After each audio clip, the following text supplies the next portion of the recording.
Basketball lovers, good day para sa inyong PBA update. Sa inyong double header Sunday, naglaro ang SMB kontra sa Meralco Bolts. Sa score na 93-83, nanalo ang SMB sa pangunguna ng kanilang import na si Ivan Aska.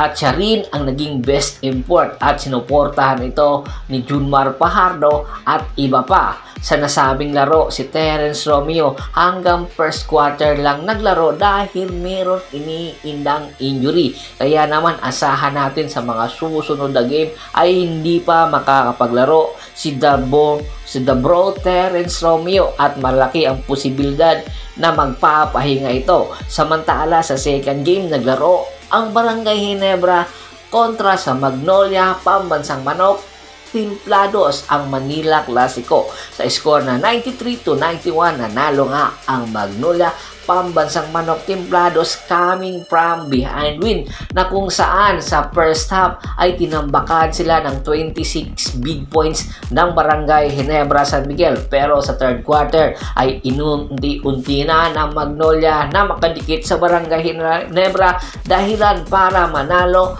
ang Magnolia Pambansang Manok Timplados sa pangunguna ng kanilang import na si Tyler B. Isang breaking news, ang Barangay Ginebra San Miguel at ang Magnolia Pambansang Manok Timplados ay mawawalan na ng tsansa para makuha ang superstar guard ng Northport Batanguer na si Robert Bolick Jr. Ayon nga yan sa ating insider at malaki ang posibilidad na ang paglalaruan na sa SMC ni Robert Bolick Jr. ay ang SMB. Opo, tinitingnan na kasi ang posibilidad na magbago ng backcourt ang SMB dahil meron ng iniindang injury ang kanilang backcourt at nagkakaedad na or aging na. Ito nga ang posibilidad na paghahanda ng SMB para kay Terence Romeo at Chris Ross na kung saan baka sa susunod na konferensya ay magiging full-time assistant coach na ng SMB. At ayon nga sa ating insider, malaki ang tsansa kaya kinuha nila si Jeron Teng ay para gawing trade asset ng SMB. Karamihan kasi sa mga players na nakuha ngayon ng SMB ay nasa free agent market. Ibig sabihin lang nito ay ito ang magiging trade asset nila papunta sa Northport Batanguer at dalawang player daw ang ibibigay ng SMB para makuha si Robert Bolick Jr.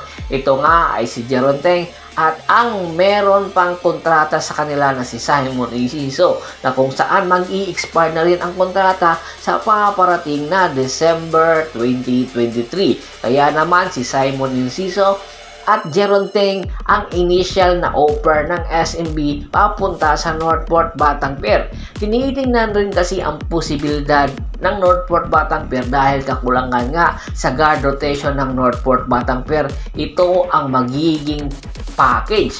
Pero asahan natin dahil sa bigat ng value ni Robert Bolick Jr. sa Northport Batanguer dahil siya ang superstar dito ay malaki ang posibilidad na dagdagan pa ito ng SMB.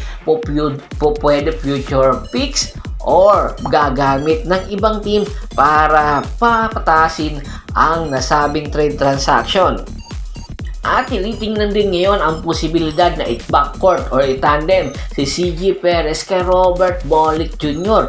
na kung saan ay magkaribal na magkalaban sa NCAA at malaki ang posibilidad kung sakaling i-tandem si Robert Bolick Jr. at CJ Perez, ang dalawang nasabing player ay matalik na magkaibigan. Kaya naman mas lalong lalakas pa ang SMB habang hinihintay na maging 100% si CJ Perez dahil hindi kakayanin ni Junmar Fajardo at ni Ivan Aska na dalhin ang SMB pabalik sa finals at makuha ang Commissioner's Cup title. Kaya inaasahan na ang SMB at ang Northport Batanguer kung magkakasundo na ang kanilang negotiation, anytime puputok na ang nasabing trade transaction.